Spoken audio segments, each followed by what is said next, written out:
Olá pessoal, somos discentes do curso de Licenciatura em Biologia da UFRA, campus Tomé-Açu. Nesse vídeo abordaremos as etapas da extração de DNA. A extração de DNA é o processo de isolamento do material genético de uma célula ou tecido para estudo ou aplicação em laboratório. Esse processo é realizado para diversas finalidades, incluindo pesquisas científicas, testes de paternidade, diagnóstico médico, análise forense e melhoramento genético de plantas e animais, entre outros. A extração do DNA compreende etapas que rompem as membranas celulares e nucleares, liberando o material genético, que é purificado e concentrado. Uma vez extraído, o DNA pode ser empregado em várias técnicas, como o PCR, que é a reação em cadeia de polimerase, sequenciamento genético, eletroforese em gel e outras, para análise e manipulação genética. É importante entender o que é o DNA.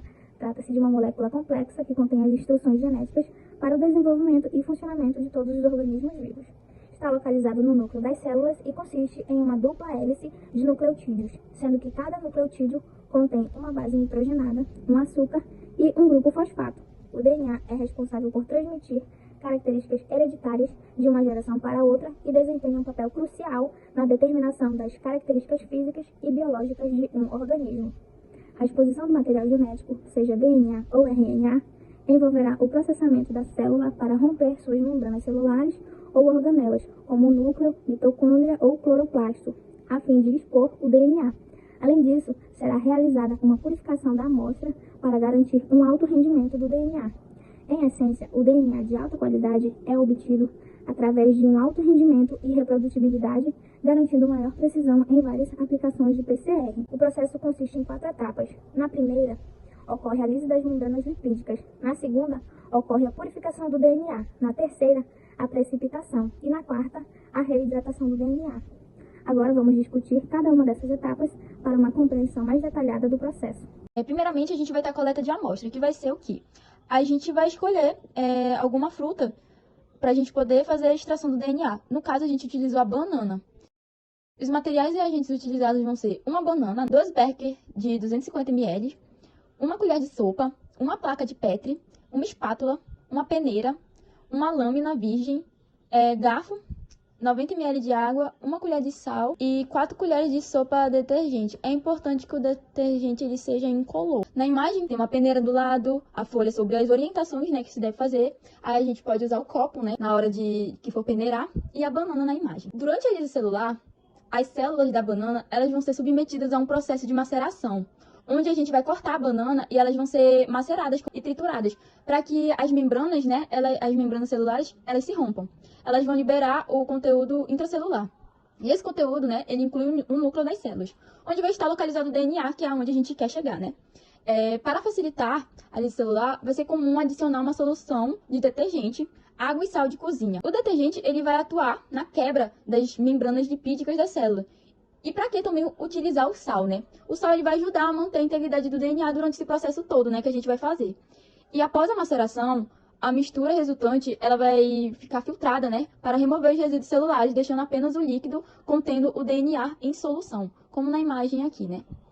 E é importante ressaltar que a lise celular ela é uma etapa crucial na extração do DNA, né? Pois ela vai permitir que a gente tenha o acesso ao material genético, que vai ser estudado em experimentos subsequentes, né? Como, por exemplo, análise genética ou aplicação de DNA por técnicas como a PCR, que é a reação em cadeias da polimerase.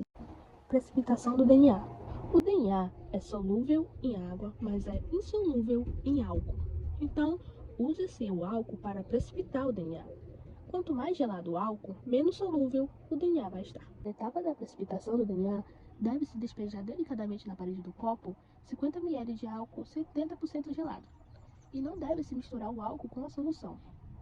A precipitação ela leva cerca de minutos para se iniciar. Junto das moléculas, poderá surgir a pectina, sendo muito semelhante ao ácido nucleico. Para diferenciarmos essas 2 moléculas, é possível observar que o DNA ele é precipitado como uma nuvenzinha, esbranquiçada e muito fina, que fica bem no fundo da fase alcoólica, sem bolhas. Outra etapa de fundamental importância na extração do DNA é a purificação.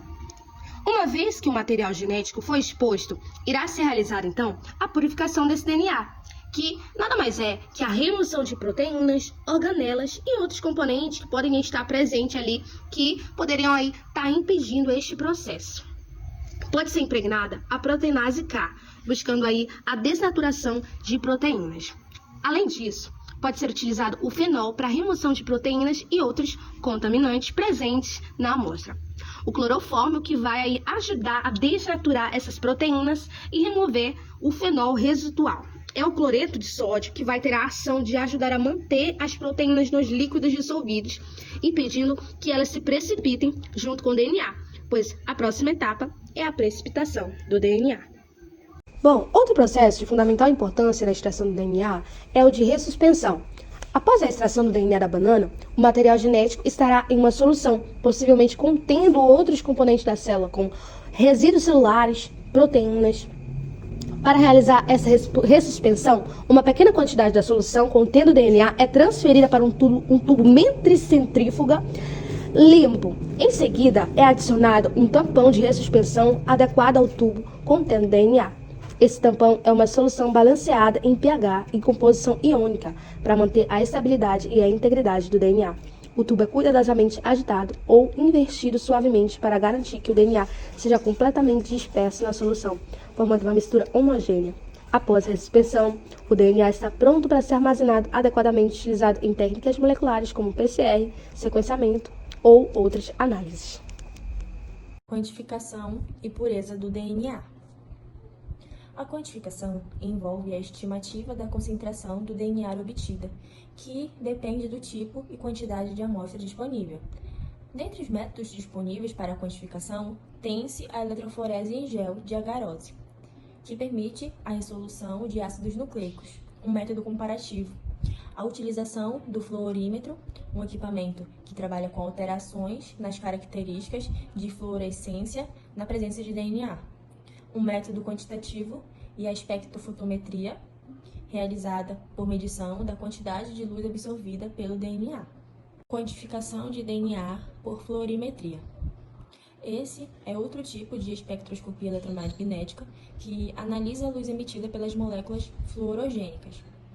É um método alternativo para avaliar a concentração de DNA e RNA e marca a amostra com um marcador fluorescente, que é um corante fluorescente usado para medir a intensidade dos corantes que se ligam a ácidos nucleicos e fluorescem seletivamente quando ligados, por exemplo, a brometo de etílio. E essas são as nossas referências. E obrigado pela atenção.